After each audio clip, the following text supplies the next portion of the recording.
This is Southern Cross News with Joe Palmer. The state government is putting pressure on the opposition to back several key pieces of legislation due before the upper house this week. Forestry, mandatory sentencing and amendments to the Anti-Discrimination Act are on the agenda in the final sitting days before the winter break. A challenge put to Labor's legislative councillors. Are they going to use their voting bloc in the Legislative Council to deny a reform that the government has a mandate for? The state government pushing its case for a minimum mandatory sentence for serious child sex offences due before the upper house this week. We're talking about offences such as rape of a young person or maintaining a sexual relationship with aggravation. The bill has the backing of child sexual assault survivors. Beyond Abuse penning a letter for upper house support. Tasmania's legal community frustrated with an attempt to undermine the judicial system. We're seeing constant attacks on the judiciary by politicians, constant attacks on the independence of the courts, and that's through legislation like mandatory minimum terms. Mandatory sentencing is something that the government likes to use because it sounds like it's tough on crime. The reality is it doesn't stop the behaviours. The Liberals are running a weak and populist legislative agenda, and there's a whole lot of expertise in our community that they selectively listen to. It's the last opportunity for the government's controversial forestry bill to pass the upper house before the winter break. Described as crucial for the sustainability of forestry Tasmania, with a restructure on July 1, speculation remains on an early election trigger. If it does fall over, it will be a massive slap in the face to Guy Barnett, who put forward a piece of legislation that was purely political in its purpose. Quite frankly, if this government wants to go to the people, then we're ready to go to the people and they should bring it on. This is not about the timing of an election. This is about the government's commitment to its legislative package. Amendments to the Anti-Discrimination Act are also on the agenda. Jacqueline Robson, Southern Cross News. Researchers have uncovered some good news for the southern rock lobster. A study on the creature using 17 years of data has found evidence the broader population is resilient to climate change. A decrease of baby lobsters in one area often corresponded to an increase of them in another area. Now, what that means is that if we have something like a particularly warm year, that might be bad for one area, but we find somewhere else in Tasmania might actually be really good. And so that means there's resilience within that fishery. Researchers from the Institute of Marine and Antarctic Studies say the result could be used to help manage the fishery. Firefighters are on the front line of unexpected and dangerous situations on a daily basis right across Tasmania. One particularly difficult scenario is managing hazardous chemicals. And today, crews tested their skills with a realistic training exercise.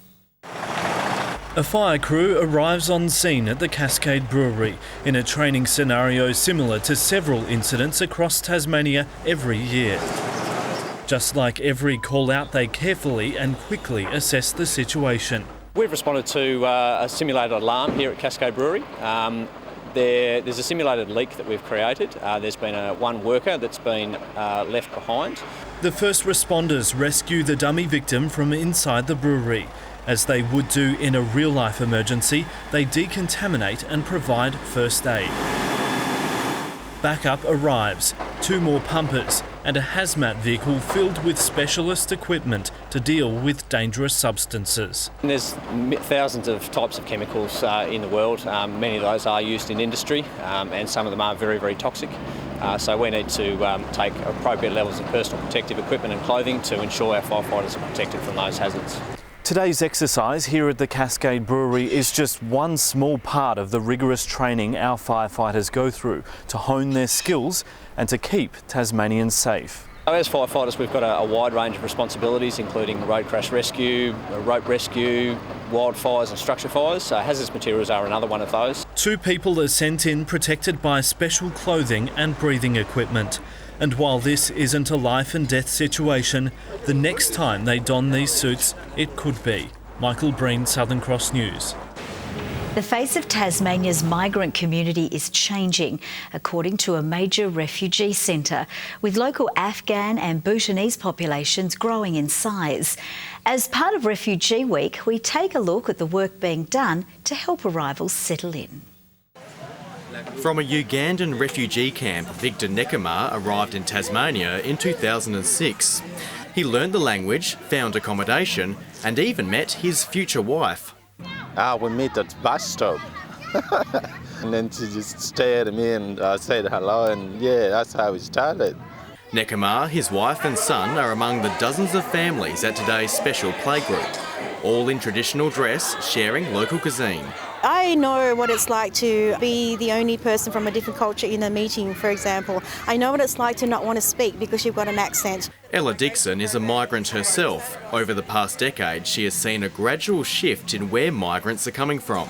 At the beginning, we started settling people from Liberia, Sudan, Eritrea.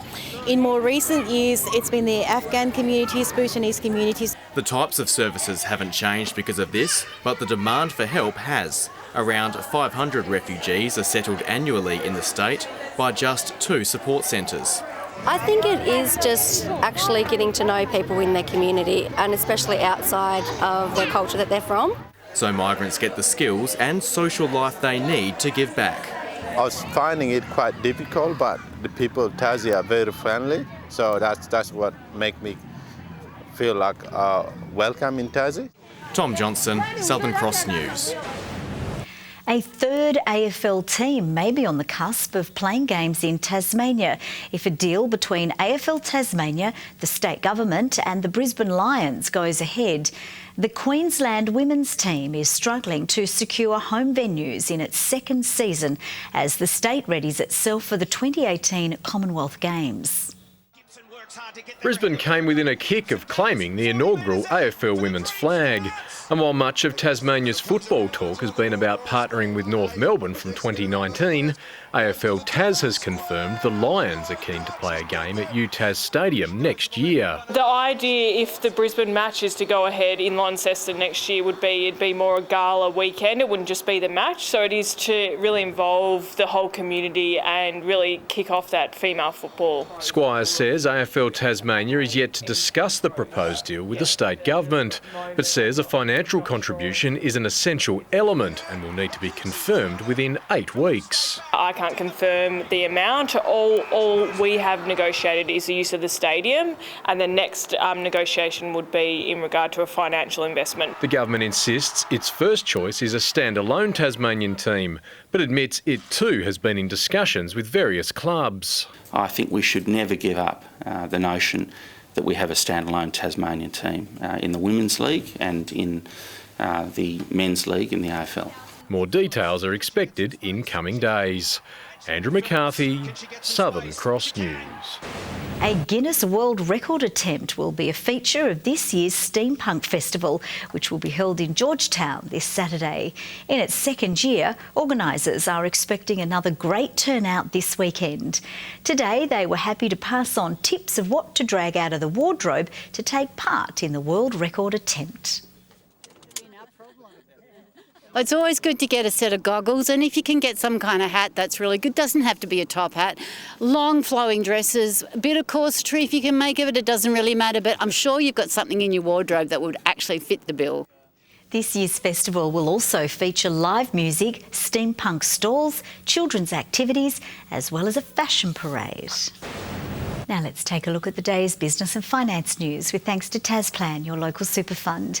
The Australian share market has lifted as the major banks made gains, but a hard hit for Woolworths investors, down by 3.5% on the back of speculation of the Amazon arrival. The ASX 200 index has risen by 31.2 points. And just a short time ago, the Australian dollar was trading at 76.11 US cents and 104.73 New Zealand cents. Crosstown rivals Launceston and North Launceston are both coming off strong wins in round 11 of the TSL and are set to do battle this Friday night in a first versus third clash that is already being talked up as a finals type game. With 7 wins from their opening 10 games, Launceston are proving they are one of the big improvers in season 2017. Currently sitting just 1 win back from North Launceston and Clarence, confidence is high among the group that they will sustain their performances. A firm belief within not just the senior group but in the development league as well, the under-18s, the juniors, that this club is going to be a very successful club on and off the field. Kelly Mansell continued his impressive performances up forward after bagging 7 goals against the Dockers on Saturday, but was quick to heap praise on the delivery from those further up the ground. Our midfield dominated in clearances, and our backs have been outstanding this week. So it's a team collective that actually allows the forwards to have those opportunities. North Launceston, meanwhile, regained their mojo with an 11-goal victory over Hobart City Demons. Coach Tom Couch was instrumental with a 7-goal haul, but was more pleased with the spread of goal kickers rather than his own personal form. We had 9 goal scorers, so that's what we're working on. That depth. The players that have come into the side may be inexperienced to kick 1 or 2 a game, and that could be the difference between a win and a loss. The Bombers and Launceston will clash at 6:30 p.m. at UTAS Stadium this Friday night. And the votes are in for the RACT Insurance Player of the Year in the TSL after round 11, with Tom Couch polling 3 votes after his 7-goal haul in North Launceston's win. Rulla Kelly Mansell got the votes in Launceston's big win over the Dockers. Clarence's Jason Bailey was judged best on ground against the Tigers. And Glenorchy star Jay Bowden took the 3 votes in their victory over Devonport. And to the leaderboard, Tom Couch and Jay Bowden lead the way on 12 votes, with Launceston key forward Rulla Kelly Mansell just 2 votes back on 10, while Zach Burt and Jay Blackberry locked together on 9 votes. Tasmanian has claimed gold at the Rowing World Cup and set a new record time in the process. Sarah Hoare, part of Australia's victorious women's 4 team in Poland. A golden moment for Sarah Hoare. From the Huon Rowing Club to the waters of Poznan, Poland, to take on the world's best in the women's 4.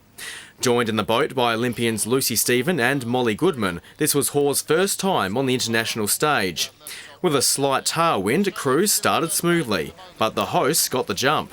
Yeah, the Australians look like they've tried to get out here, get into a solid kind of rhythm. It looks to me like the Polish have got a real sprint on here. Playing the long game, the Aussies crept up in the 3rd quarter of the course, at one stage travelling at 40 strokes per minute. By now, Poland began to look sluggish. Always a good time to make your move when other people are hurting. If the Polish have gone out hard, they're going to be feeling it in the 3rd quarter now. In the final 500 metres, the Aussies were well in front, crossing the line in 6 minutes 22 seconds, a record time for a World Cup. So cool, so calm, and the Australians come up to the line. The victory a proud moment for 2-time Olympian Brendan Long, who has seen Hoare rise the ranks. Oh, it's huge for someone like her. She represented Australia as a junior back in 2005, then took a bit of a break from the sport, and it's been a long road back for her to get to this level. Hoare also won bronze in the women's pairs. Tom Johnson, Southern Cross News. Good evening. I'm under strict instructions from my wife not to mention the Swans-Richmond game on the weekend, so I'm going to avoid that. Hobart and Burnie, 16 today, 15 for Launceston and Devonport. The high was 18 at Bushy Park, with Lyawini and Cressy on the other end of the scale with -3 overnight. A few showers over the west and north. Mount Reid recorded 8 millimetres. Campania 17 degrees. King Island, Wynyard, Friendly Beaches and Grove 16. Flinders Island, Low Head, St Helens 15 degrees and Strawn 14 degrees. And my buddy at Franklin tells me it was cool there as well today. Low cloud over the state today, and that stretches back way over Western Australia in an onshore flow. There is a band of cloud approaching southwest WA, while the remainder of the country is mostly cloud-free. High cloud streamed across today, with the lower cloud having the showers over the west coast. Tomorrow, the cold front moves closer to our west coast, extending a trough back over the mainland. The high over Victoria extends a ridge over a good slice of the country. Northwesterlies tomorrow at 20 to 30 knots, reaching 25 to 35 knots over the west and south, with swells at 4 metres in southern waters. A gale warning has been issued from Tasman Island to Sandy Cape, a strong wind warning for remaining waters, a small craft wind alert for the lakes. Tuesday, a late shower or 2 for Hobart, 17 the high, showers increasing for Adventure Bay, 16 degrees and 13 the top for Tarraleah. Launceston, a shower or 2, 15 also for Devonport, a shower as well for Bridport, 17 degrees. Burnie can expect a shower or 2 and increasing in the afternoon, 15 the top, 15 for Strawn with a bit of wind thrown in, showers increasing over Marrawar on that same number. Possible late showers in the east. St Helens 16, 17 for Swansea, White Mark 15 degrees. Light showers over the west on Wednesday with snow to 800 metres, otherwise mainly fine. Cloudy on Thursday with the showers again for the west and maybe later over the north. And on Friday, showers extending statewide, but not so much over the east coast. Snow lowering to 600 metres. A possible shower for Perth. Sunny weather for Adelaide and Melbourne, along with Alice Springs and Darwin tomorrow. Some cloud, but fine for Sydney and Brisbane. Current conditions clear, 14 degrees in Hobart, 11 in Launceston now and 13 degrees in Devonport. Joe, you'll have to put up with the cold front tomorrow. I'm still copping the cold shoulder. Indeed you are. Thank you very much for that, Murph. Well, that's all from the news team for now. We'll see you throughout the evening. Have a great night. Bye-bye.